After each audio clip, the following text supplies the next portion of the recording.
Жительница села Бабаджон Гафуров Кубадинского района Хатлонской области недавно родила 5 детей, сообщает пресс-служба Минздрава страны. Новорожденный мальчик. Знак авторского права «Спутник», Леся Полякова. Фантастическая четверка. В Душанбе приняли необычные роды. Сообщается, что таджикскую семью пополнили 3 девочки и 2 мальчика.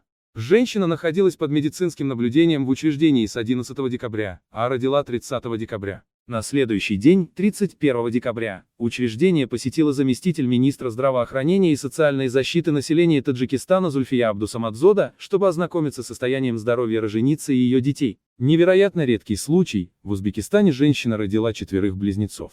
По случаю Нового года Зульфия Абдусамадзода преподнесла матери 5 детей памятный подарок. В Минздраве уточнили, что состояние здоровья матери и ее детей остается стабильным. Поставь лайк, подпишись на канал. И не забудь нажать на колокольчик, чтобы не пропускать новые видео.